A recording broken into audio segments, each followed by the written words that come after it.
vanadibihi sima cha bhuta nirvrityai dvipe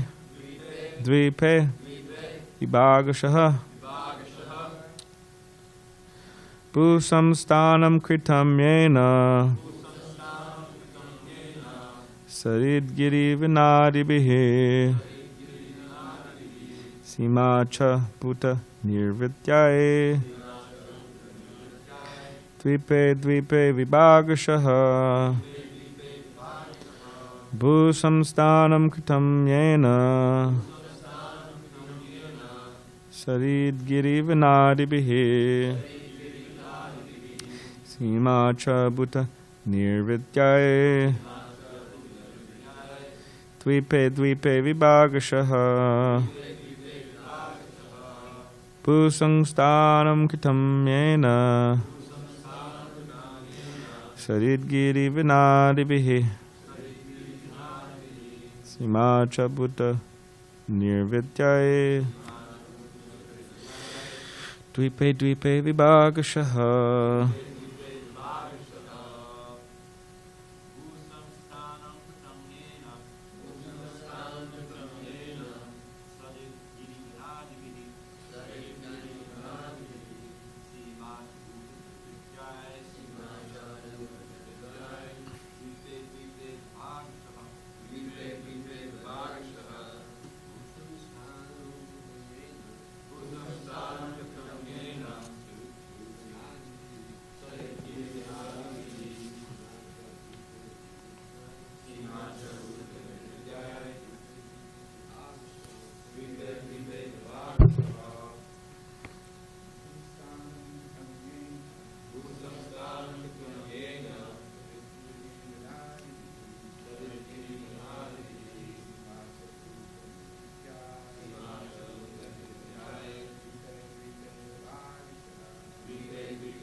Word by word.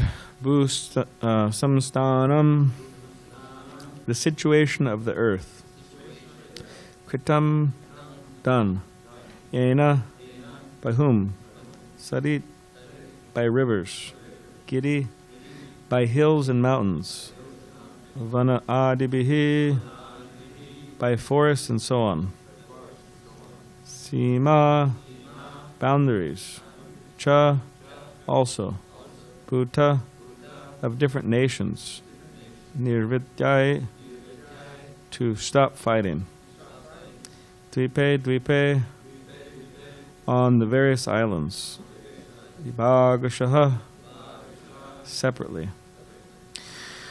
Translation and commentary by His Divine Grace, A.C. Bhaktivedanta Swami Prabhupada. To stop the quarreling among different peoples, Maharaj Priyavrata marked boundaries at rivers and at the edges of mountains and forests, so that no one would trespass upon another's property. Purport. The example set by Maharaj Priyavrata in making and marking off different states is still followed. As indicated here, different classes of men are destined to live in different areas, and therefore the boundaries of various tracts of land, which are described here as islands, should be defined by different rivers, forests, and hills. This is also mentioned in relation to Maharaj Prithu, who was born from the dead body of his father by the manipulation of great sages. Maharaj Prithu's father was very sinful, and therefore a black man called Nishada was first born from his dead body. The Nishada race was given a place in the forest because by nature they are thieves and rogues. As animals are given places in various forests and hills, men who are like animals are also destined to live there. One cannot be promoted to civilized life unless one comes to Krishna consciousness. For by nature one is destined to live in a particular situation according to one's karma and association with the modes of nature. If men want to live in harmony and peace, they must take to Krishna consciousness, for they cannot achieve the highest standard while absorbed in the bodily concept of life. Maharaj Priyavrata divided the surface of the globe into different islands so that each class of men would live peacefully and not clash with the others. The modern idea of nationhood has gradually developed from the divisions made by Maharaj Priyavrata.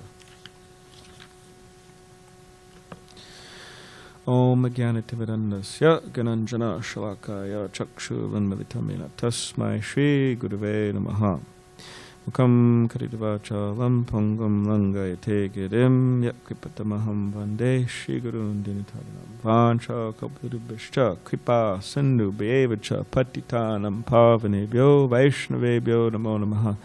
Jaya Shri Krishna Chaitanya Prabhu Nityananda Shri Advaita Gadadhar Shivasari Gaura Bhaktavinda Hare Krishna Krishna Krishna Hare Hare Hare Rama Rama Rama Hare Hare.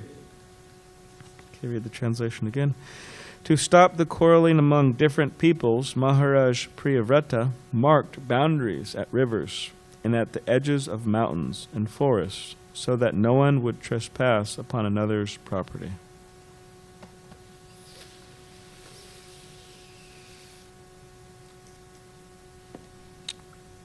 Srila Prabhupada is being a topmost pure devotee of the Lord, of Krishna, was not at all sectarian or not having the, you could say, enjoying spirit, means materialistic, enjoying spirit. And Krishna consciousness, by definition, is not sectarian, and it is universal. It's meant for everyone.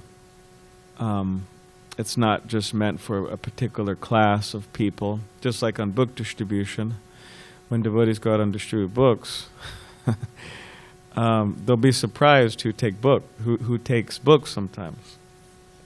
In other words, the devotee may be thinking, oh, this person won't take a book, or they surely won't take a book, or when a particular person takes a book, they're surprised. Wow, I can't believe that person took a book. And the best book distributors are the ones who are able to, with their spiritual vision, see right beyond the body of who they're distributing to, and able to reach the person, the soul. And in other words, they completely transcend all that, and they're able to distribute books to anybody, because they're relating to the person on a spiritual level. Just like it was brought up some time ago about His Holiness Radhanath Swami meeting Obama, right? President Obama, former President Obama, and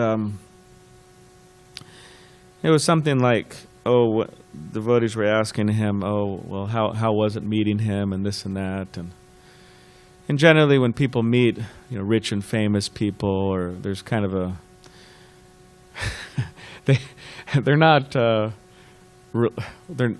they're absorbed in their them being rich and famous, and it's they're nervous and so on. In other words, they're impressed by them materially. That's what happens when people meet rich and famous people generally. So anyways, when Radhanath Swami met and he was asked about it, he said something to the degree, and if I'm completely off, then devotees could say, but something to the degree that he's just another soul, who needs help, who's crying, another crying soul. So in other words, when a devotee interacts with people, rich and famous, or whoever they are, they're not impressed with whatever material opulence they have, those particular people have, or they're not, on the flip side, what's the opposite of being impressed? Discouraged from giving anybody Krishna consciousness based on someone being poor or whatever, material disqualifications they have. In other words, they have equal vision. Just like when Srila Prabhupada, in Juhu, he met some rich man, very rich man, and sometimes religious leaders throughout the world, when they meet rich men and so on, or they have a tendency to flatter them. Why? Because you flatter them, you make them feel good, and what comes next? The donation, right? In other words, they get a donation for themselves or for the temple they're trying to build or whatever. But in this particular case, and I'm sure many cases, anyway, Srila Prabhupada met with this rich man, and Prabhupada was just, as the saying goes, laying into him, because he was being very strong with him. Means how he was speaking. Sadhu means to cut, so Prabhupada wasn't, it's called holding punches. He was just strong with him, preaching to him. And then some devotees commented later that, oh wow, Srila Prabhupada, I was so surprised and amazed that you're meeting with such an important person, and you were just so strong. And Prabhupada said, well, what am I supposed to do? Am I supposed to, flatter them and this and that? No. Also, Lokanath Swami, when he was a young, he just joined Bhakti there. I forgot his name, Bhakti, whatever his name was, but I think it was Raghunath. Anyways, so they go out preaching in the city, and they invite all of these people from Bombay back, and many of them affluent, right, wealthy, and so on. And Prabhupada was just strong, saying, "Oh well, if you don't surrender to Krishna, right, hogs, dogs, camels, and asses, you're on a materialistic, animalistic platform." And Lokanath and this young Raghunath, Bhakti Raghunath, he said, "Wow, we work so hard, and we bring all these people here, and Prabhupada's just practically criticizing them." So, but later on, he understood, what Prabhupada was doing, and sadhu means to cut, and means to cut the unnecessary things within our consciousness in order to bring us to higher levels. And he also started adopting the same tactics. So Srila Prabhupada Srila Prabhupada is, non-sectarian. He sees with equal vision, and as followers, we're also meant to develop that. We're also meant to reawaken that equal vision. Samadarshanaha, the Bhagavad Gita says. Now, of course, with these two things, this sectarianism or this kind of making divisions or making distinctions with people in terms of giving them Krishna consciousness, this ruins the preaching practically, or slows down to a large degree. And also this enjoying spirit also slackens the preaching spirit. And why is that? Because if we're trying to enjoy material opulence, then naturally preaching goes down, because there's a lot of austerity involved in preaching, dealing with people, right? Just like when devotees go out on book distribution, for example. There's a lot of austerity there, a lot of rejection. And it's not it's not pleasing materially. I mean, who likes getting rejected? Materially, it's not pleasing. So, or just dealing with people. I mean, it's difficult to deal with people, right? Materially, it's difficult to deal with people. Just like I was talking with one devotee, he's a social worker. And, I mean, that is extremely difficult, because you have all of these cases coming to these people. And, like, for example, one devotee here in San Diego is a social worker, and he came to me one day, and he was just like, his mind was about to snap due to what he was dealing with at work.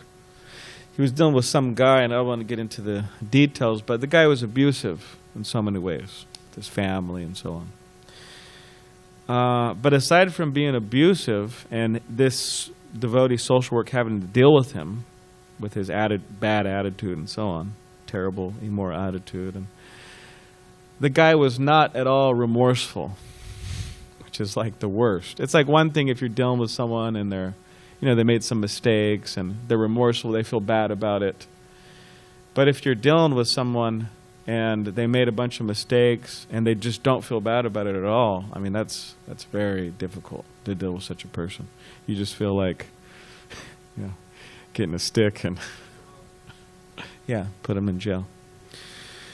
So it's difficult to deal with people, and preaching means to deal with people. To spread Krishna consciousness means we're trying to spread Krishna consciousness amongst people.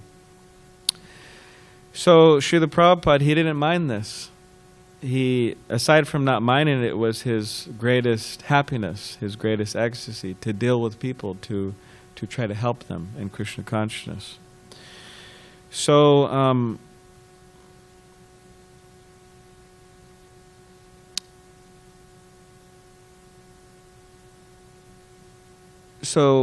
despite Krishna consciousness being universal and being for everyone and so on, it's interesting here because in the verse and the purport it's talking about, practically speaking, borders, creating divisions, right? Certain people are here, certain people are there, depending on their consciousness, depending on so many different things, right?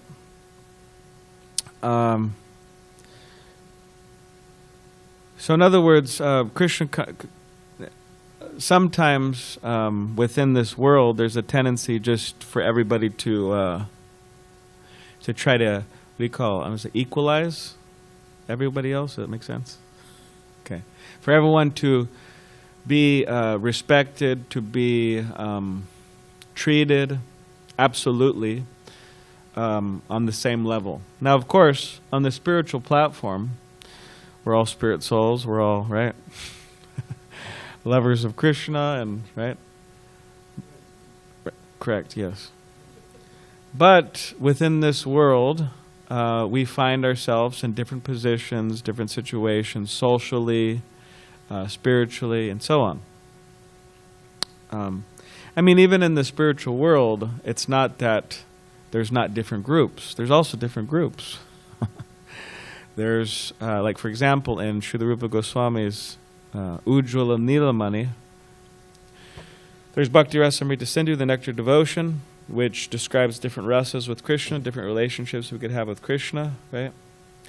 And then there's the Ujjvala Nilamani by Rupa Goswami, which is a book wholly and solely dedicated to one particular rasa, the Madhurya rasa, which devotees could have with Krishna, conjugal relationship, right, like the gopis have with Krishna. So within that book, there's so many descriptions of different gopis, right? They have different moods, they dress differently, and so on. But also describes that there's different groups. There's Chandravali, right? Chandravali's group, which is different from Srimati Radharani's group. And even amongst, right, the 6 Goswamis, you have Raghunath Das Goswami, who one time he was brought some buttermilk, actually a leaf. His servant or one of his assistants, they wanted to serve Raghunath Das Goswami, so they brought him a particular leaf cup with buttermilk in it for his prasadam. So as soon as Raghunath Das Goswami saw this leaf cup, he noticed there was something different about it than usual, that it was a little bigger. And then he asked the assistant, "Oh, where did you get this leaf cup?" And then the assistant said, "Oh, I got it from this, place." And it was apparently, right, Chandravali's camp, where she was, right? And he he threw it, he didn't want anything to do, and he said, and he was saying, don't bring this again. It's because there's different camps. Anyways, it's kind of it's a whole nother different aspects of Krishna consciousness. But even in the spiritual world and in this material world, there's also different camps. And that's okay. That's part of reality. That's part of life. And the more people try to make everybody, you could say, equalize everyone, the more, especially within the Krishna conscious movement, you could say, because we're supposed to be trying to save the world. the more things within the Krishna conscious movement, the more it just falls apart. It corrodes, it crumbles, it decays. In other words, there is a difference between between us and our guru. There's a big difference. And the difference is, I'm the disciple and he's the guru. And same with all the other devotees, that there's the disciple and then the guru. And the guru is Sakshat Aditena Samasa Shastra. He should be respected on the same level as Hari, as Krishna, the Supreme Personality of Godhead. And Prabhupada said he's the Supreme Servitor Personality, right? So Supreme Personality of Godhead, Servitor. So in other words, he's the intimate servant of Krishna. Said he's to be seen to be as a representative of Srimati Radharani, representative of Balaram, right? So, of course, this presents a challenge for those acting as gurus. I mean, if they're liberated, okay, fine, no challenge. But it presents a challenge for the gurus, and it presents a challenge for the disciples. Because the spreading of Krishna consciousness and the movement, the continuation of the movement, depends on devotees understanding and this point, Sakshaditena Samasa Shastra, and having faith. And wherever there's a lack of faith in the spiritual master, that place is, how can it do well? It can't do well. So the more we're able to have faith in our spiritual master and understand there's a difference. there is a difference. It's not that there's not a difference. It's not that, oh, well, okay, he's a little old, he's got some more gray hairs than me. And, he knows a few more shlokas than me. Even if you know more shlokas than your guru, he's the guru, and we're the disciple. And sometimes, on so many levels, or sometimes there may be cases like that, actually. Just like Gaura-Kishordas Babaji, he's said to be illiterate. Of course, everyone would come to him and for explanations about the Shastra and so on, but from one perspective, Srila Bhakti Siddhanta Saraswati Thakur, I mean, and he's writing so many books and but Bhakti Siddhanta Saraswati Thakur, he understood this is my spiritual master, Sakshaditena Samasa Shastra. This is he's extremely, completely dependent, completely surrendered to him. So that's required. And then there's also a difference between us and our Shiksha gurus. There is a difference.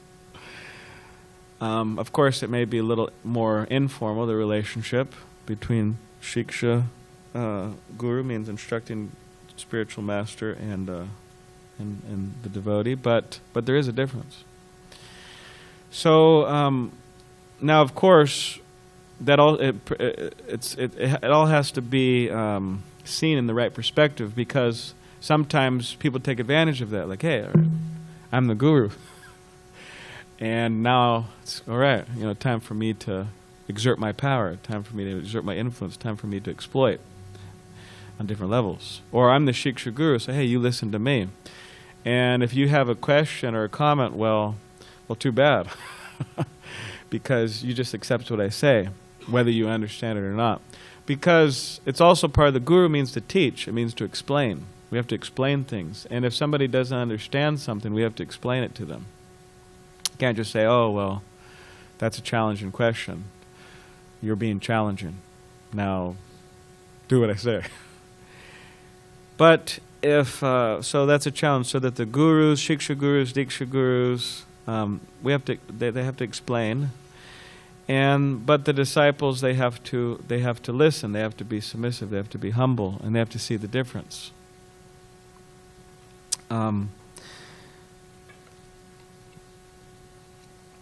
So yes, the Krishna conscious movement, we're not into this idea of just equalizing everybody, and yes, we all are a big one happy family.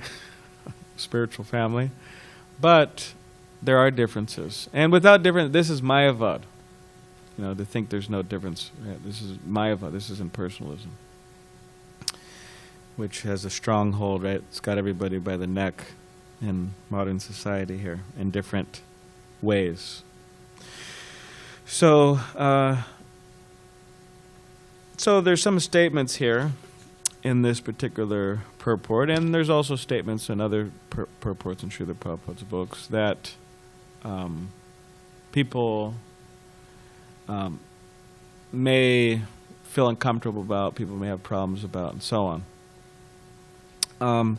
Sometimes Srila Prabhupada is referred to or by some people who have no idea what they're talking about as Srila Prabhupada is he's racist, or Srila Prabhupada is what's that word, misogynistic.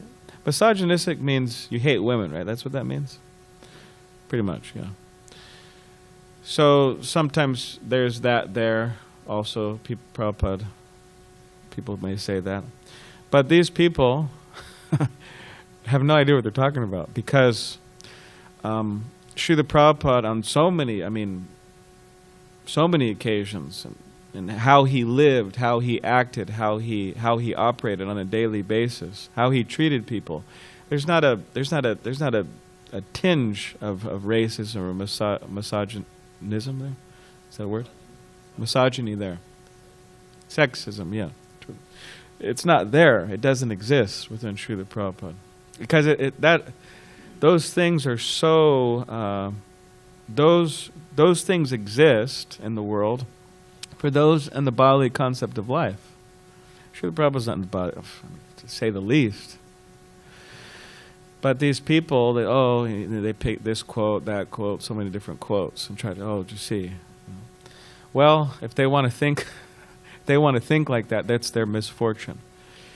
And that is their lack of investigation or lack of actually studying Srila Prabhupada. Because if someone actually thoroughly studies, they'll accept the facts that he's not. Anyway, so in relation to that, there's a very beautiful account given by Shyamasundar Prabhu in his Chasing Rhinos with the Soul in Volume 2. And Volume 3 is coming out soon. And I think I said this before, but anyways, it's a good point. Maybe some devotees haven't heard it, but I emailed Shyamasundar Prabhu before lockdown, and I asked him if he could come down here to San Diego to give some classes, distribute his books, and he agreed. But of course, then lockdown and all that. But he said in his email, he said, I'd be very happy to visit one of Srila Prabhupada's favorite cities, San Diego. So I was like, I've never heard that before. So I emailed him back and I said, Prabhu, I'm just curious. I never heard that San Diego is one of Srila Prabhupada's favorite cities. So can you please, explain to me what you meant by that, or why you said that? And he said, for that, you'll have to wait for Volume 3. So Volume 3 describes Prabhupada coming to San Diego, going to Balboa Park and wherever else he went around here. And Srila Prabhupada, on a side note, he said about Balboa Park, he went there to attend the festival there. There's a famous time where he went there and he gave a talk and everything. But Srila Prabhupada said about Balboa Park, he appreciated it, and he said, it's such a beautiful place, and he said that just as we're distributing prasadam here and the holy name and books, he said we should have a festival here every day, Balboa Park. So,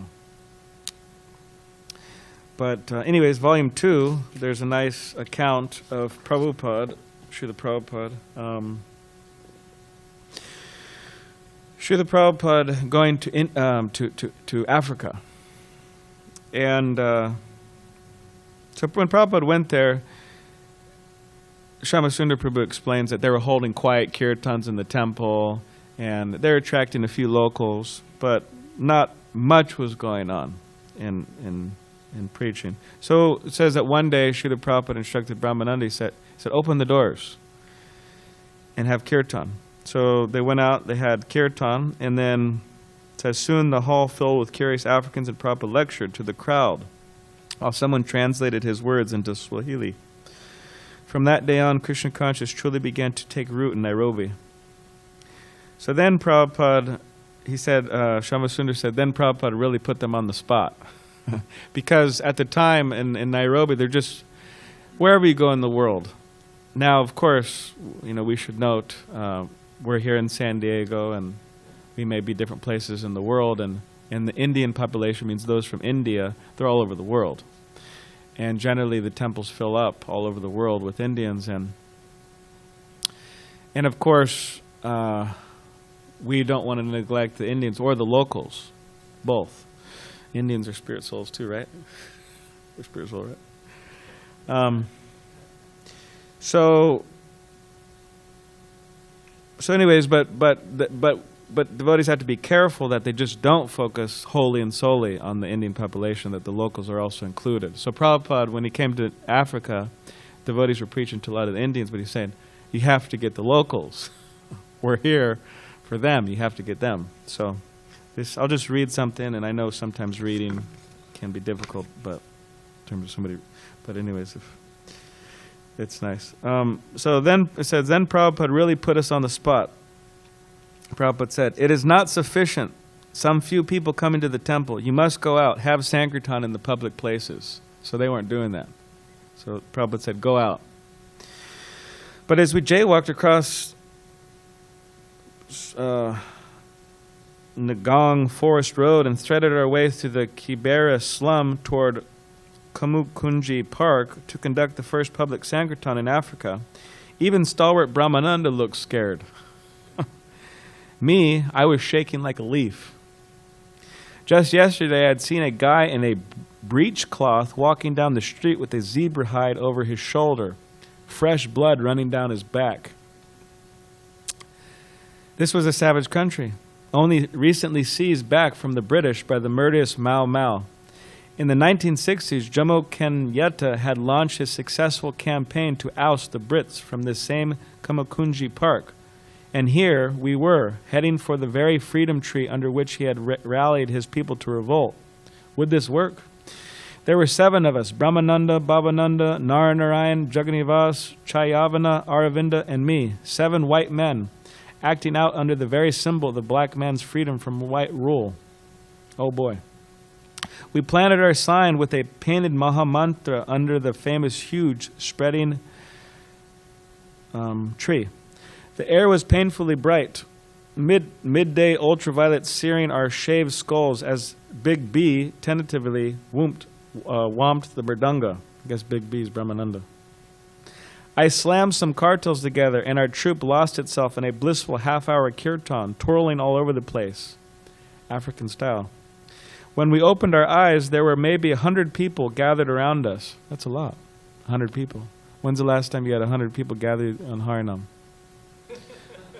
Maybe downtown yeah, they'll gather around Devarat. In downtown Harinam, we get that. It's, specifically New Year's, right? A lot of people. But 100 people. And they were enthusiastic. That's a Harinam party's dream. You get 100 people around. Okay, so some of them dancing. Most had big smiles. Lots of teeth showing.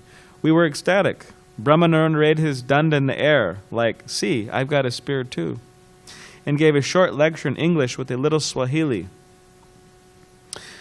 Jumbo, jumbo, I'm not sure what that means, but thrown in, and then asked for questions. One woman yelled out, do you have the book? So a woman yelled, do you have the book? She wanted a book. Yes. B shouted back, and we whipped out a Bhagavad Gita and thrust it into the air. We got the book. The crowd surged forward, surrounded Brahmananda, and passed the Bhagavad Gita around from hand to hand. This is what they were waiting to see if we had the gospel. With great relief, we returned to the temple and informed Srila Prabhupada that yes, the public loved the Sankirtan, and many had danced and wanted to know more. Prabhupada gave us a big smile. Yes, they are innocent people. They will enjoy our singing, dancing, and eating prasadam. Now you must give them books. Why there are no books? Get more books here immediately. Then Brahmananda, he has a little remembrance here. Yeah, the Christian missionaries started all that. They were very effective in bringing Christianity. Their first program was to translate the Bible into the local language, and many times that was the first thing written in these people's languages. The Christians did that all over Africa. So, then Prabhupada writes letters to some disciples in America, we need books, and then Prabhupada, he speaks at the Nairobi University. I'll just read that too. It's a brief excerpt from that lecture. So, October 6th was a very big night. Two African American devotees, Bhutta Bhavana and Hari Kripa. I don't know if you know them, but you know them? Bhutta Bhavana and Hari Kripa had arrived from New York, and Vishal had arrived from London. When we stepped on stage the evening at the University of Nairobi's Taifla Hall, 10 guys, both black and white in bright robes, singing the holy names and dancing, arms upraised with their elderly master from India who was draped in garlands. The crowd of 2,000 students went wild. Nairobi, 2,000 students. You could hear a pin drop during Prabhupada's powerful lecture. So this is from Prabhupada's lecture excerpt. We therefore invite the most intelligent men in the world to understand this Krishna conscious philosophy and try to distribute it all over the world. We have now come to these African countries. I invite all intelligent Africans to come and understand this philosophy and distribute it. You are trying to develop yourself, so please develop spiritually, for spiritual development is sound development. Don't imitate the Americans and Europeans who are living like cats and dogs. Such civilizations built on the consciousness of sense gratification cannot stand. The atomic bomb is already there, and as soon as the next war breaks out, all their skyscrapers and everything else will be finished. Try to understand this from the real viewpoint of human life, the spiritual viewpoint. This is what this Krishna conscious movement is about. We therefore request you to try to understand this philosophy. Thank you very much. So, yes, there are, Srila Prabhupada is the perfect example of equal vision and spreading of Krishna consciousness throughout the world. And we should try to follow in his footsteps to develop that vision more and more. And we should know that whenever statements come up that Prabhupada is this or Prabhupada is that, so many things, they're people, they don't know what they're talking about. So in other words, we should defend Srila Prabhupada if need be. I mean, there's different ways of defense, right? Like we read in Chaitanya Bhagavat, there's, we won't get into that right now, but there's... All right. Does anybody have any questions or comments?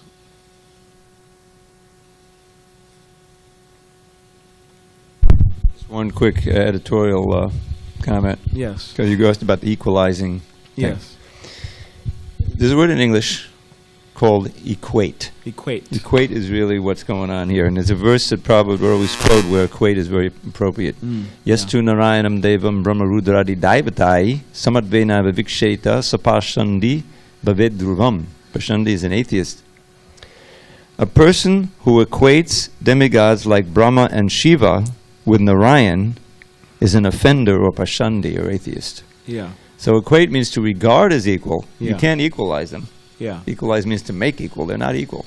But if you regard as equal, that's equating, and that can be very offensive. So we can do not equate. Yeah. So we shouldn't equate ourselves with... Yeah. Yeah. Okay. Yeah, this, in relation to this, says that the Charnamrita, right, which is right over there, Charnamrita that we have every morning, that is washed, the lotus feet of Krishna, wash the deities, right, Abhishek. Every morning we're bathing. This is Govardhan, Giri Govardhan here on the altar. They bathe him every morning, and that Charnamrita is that Abhishek from him. So that, and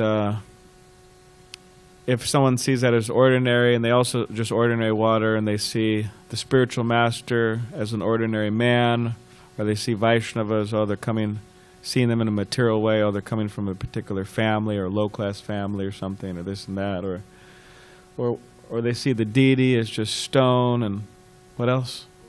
The holy name as ordinary sounds. So they're considered to be have a hellish mentality, or to be residents of hell. So, yeah, we have to be careful, because it's not that. We should try to relate the Shastra to ourselves,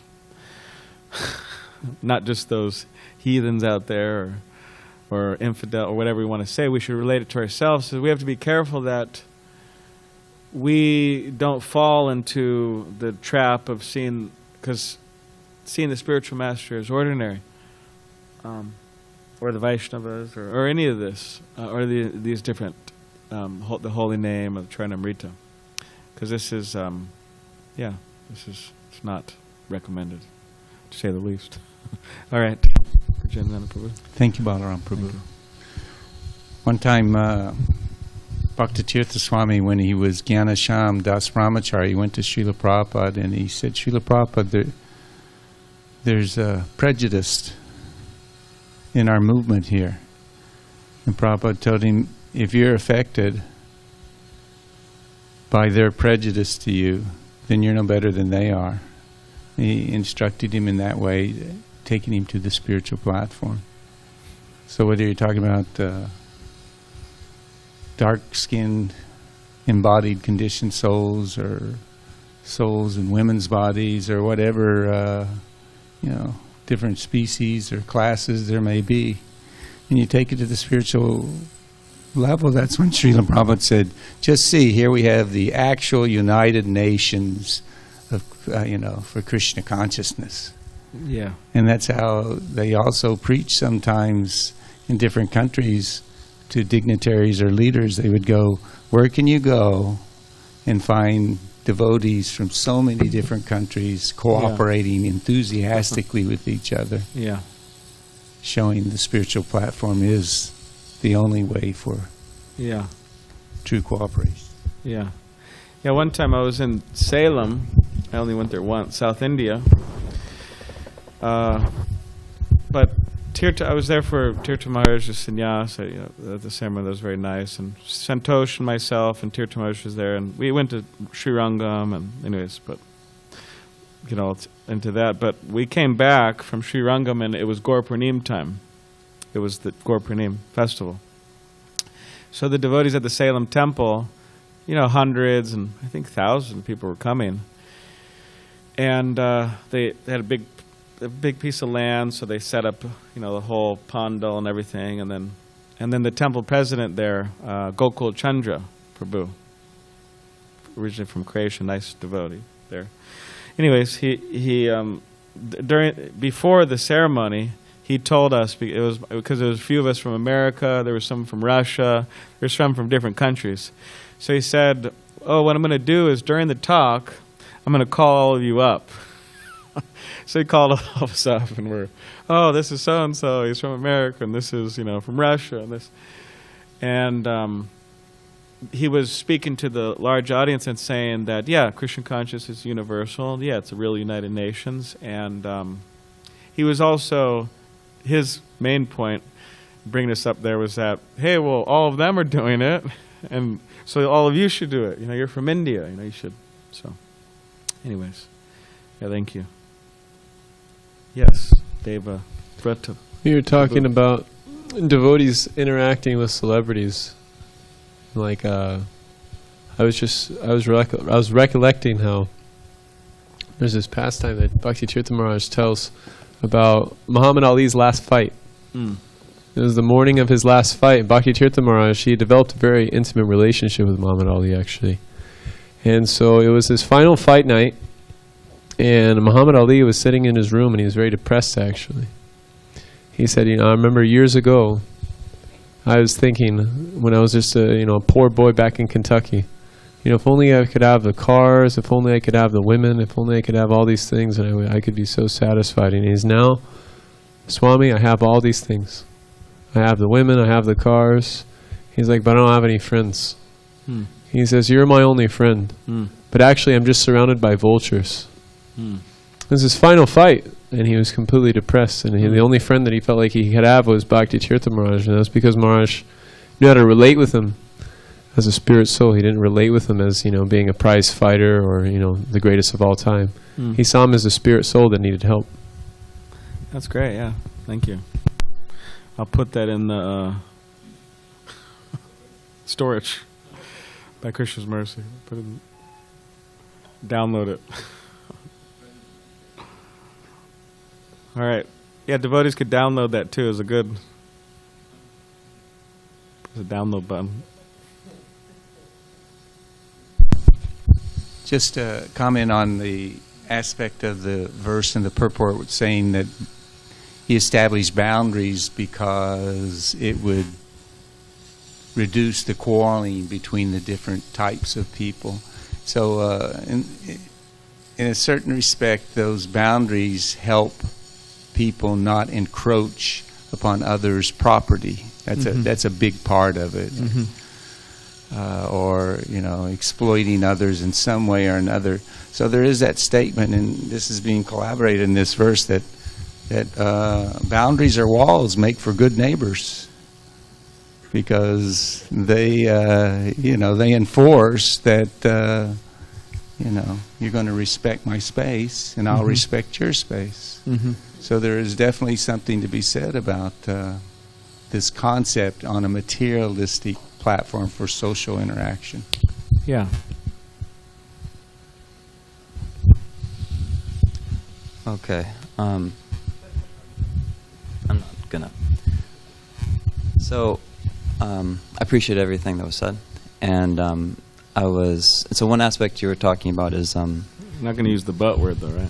the what? But I'm not going to use the but word though, right? Like, appreciate everything you said, but no, I'm just joking. However, so I was thinking that you made the point that we should be able to defend Srila Prabhupada if people make criticism towards Srila Prabhupada as lacking in character, lacking in purity, lacking in equal vision. So people say that Prabhupada is racist or Prabhupada is sexist, so we can point out how he engaged and how he was so happy to see so many men and women from so many races, of different races, take to Krishna consciousness, take up big positions in Krishna consciousness, become elevated, advanced devotees, and didn't turn anyone away or dismiss anyone or discard anyone for any bodily, factor like that. But I was thinking that another perspective would be that also it seems that from the Vedic perspective and from Prabhupada's perspective, from looking at Prabhupada and not just him, but the acharyas and the Vedic instructions in general, we also don't really subscribe to their definitions of sexism and racism, or at least we're not. To society's definitions of sexism and racism. A standard definition of sexism is to discriminate men versus women, or make distinctions that there are inherent qualities, general inherent qualities, which will make one superior in a particular thing than the other, or inferior. And so we don't accept that. That's like it's become kind of an a priori kind of self-evident truth that men and women are, there's nothing inherently different.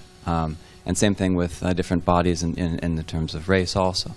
Yeah. But it seems that Vedic literature and Srila Prabhupada and the acharyas don't subscribe to those same kind of standards. Yeah. But when it comes, but the really quality that you're talking about is spiritual equality. But I feel like we can also make strong points defending Srila Prabhupada, that this notion that you can't make distinctions between different bodies having different qualities, characteristics, is not intelligent.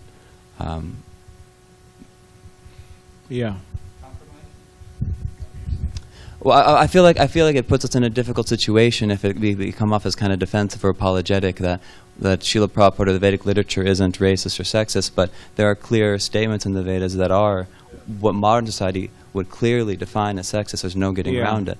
But then our thing is that, well, then that's because their conception of sexism is a silly conception of sexism. If you want to say that a woman can't go back to Godhead, that's silly. Yeah. But if you want to say that women are no better at taking care of children than men, generally speaking, that's also Yeah. Yeah. Yeah, I mean, yeah, words are, it's kind of, some words over time, they can become hijacked. Just people's perceptions of different words can be quite different. Yeah, like cult. Like people say we're a cult, and one response could be like, "No, we're not a cult. We're not a cult. We're not a cult. We're not a cult." Yeah. But another, and that's maybe valid. In one sense, that may Yeah. be valid. I mean, one perspective. Another perspective could be, "What's your definition of a cult?" Yeah. Now explain to me logically why that definition is a bad thing. If your definition Or of a just cult like- is a religion that makes you devote your whole life, the focus being God, that's a cult. Like Yeah. it's more than once a week, or it's like a really Yeah. intense, and like you don't want to associate with people who hate your cult. Then well, that Or just like, when you say the word religion, it's like what goes through people's minds. People that, religion means, I don't know, a bunch of hypocrites who are saying they actually follow the Bible or whatever book, but they don't. And or as Bhajanarayan Swami sometimes says, men in black muttering no, you can't do this, you can't do that. So people's perceptions of words are different. Yeah. But yeah, you could say, from a perspective, saying Srila Prabhupada, he's not racist, from how people view that word as, a lot of the times people view that word as, that means that, okay, I'm of a particular ethnicity, and I dislike or hate one or many other ethnicities because they're different from me culturally or whatever. There's so many different reasons on a very kind of low bodily conception platform. So a lot of people view that word like that, but in terms of us, seeing differences, we do see differences, Or just like you said, sexism, it's like people view this word sexism as like, okay, well, that means kind of like on a similar way as, okay, well, like men just trying to exploit women or they hate women or something like that, right? Or I guess it could mean that women hate men too, sexism. It could go both ways. I guess, anyways. So, so you could say from that particular perspective, how people view the word at least, that Prabhupada doesn't hate anyone, he loves everyone, they're all part and parcels of Krishna. He doesn't hate women, that's ridiculous. But of course, from the other perspective of seeing that, yes, Prabhupada and the Vedic literatures, they accept that there's differences. There are roles. There's roles, there's differences, there's, certain psychological makeup, within people, when they're born and so on. So, yeah. But yeah, it's sometimes, like Prabhupada was very expert at speaking to people based on their particular conceptions or, understanding of things. So like, if we enter into like a college atmosphere, for example, we could use certain words or certain comment on certain aspects that's going on in society or issues that are going on in society, which make it easier for people to understand or people to relate to. Devamrita Swami is quite good at that, but anyways, I don't exactly. Yeah. Do you have anything else? No, I think that's good. I think that the environment or the atmosphere in the modern world, in America especially, is such that we think that there's no scope for anybody appreciating some of the points that are made. That there's no possibility anybody could appreciate it. And I feel like actually it seems to me that there actually are, people who can appreciate. Like even when it comes to talking about distinctions between men and women, it seems like, well, that's too far gone, or society's too far gone. That's too touchy. But there are big groups of people who are concerned with the kind of the censorship in the name of feminism or anti-sexism, and And I think that actually there's, that could be one strong perspective, or like one strong direction to go, actually, is to openly kind of defend Prabhupada in that. I mean, light. there's, it's this country is still, there's a lot of people who prescribe to being religious-minded or even spiritual-minded. Nowadays, you get some of the younger people in this country, they say, oh, well, we're not religious, like we don't subscribe to any particular religion, but we're like spiritual, that means they're still subscribing to something. They're not just saying, all right, well, out the window, everything metaphysical. So they're still subscribing, and a lot of, you could say, religious or spiritually minded people, or even just thinkers, they will appreciate these points. And a lot of people won't, but a lot of people will. And the world, Kali Yuga hasn't progressed so much yet, where no one will appreciate. There will be people who appreciate. There was some guy, I forgot his name. I don't exactly know who he is, but he's quite popular in America, maybe throughout the world now. But he's written a few books, and he has some website and this and that. And he's an American guy, but I thought it was quite amusing, his stance, because most people don't become extremely popular and because he's like mainstream. It's mainstream, pretty much. On his particular, the particular way he presents himself. But he's a little, in my humble opinion, and of course, now I'm seeing distinctions, right? But he's a little crude in his language, and vulgar in his language, and so on. But what I appreciate about him is he just kind of says stuff like we could say, I mean, from the Bhagavatam perspective, how radical is it? But for mainstream people, just kind of radical stuff that most people wouldn't say. And a lot of it's, relating to, you could say, older values, more traditional values, you could say. But he does in kind of a modern, a little bit of a crude way. And he kind of, with all whether rainbows and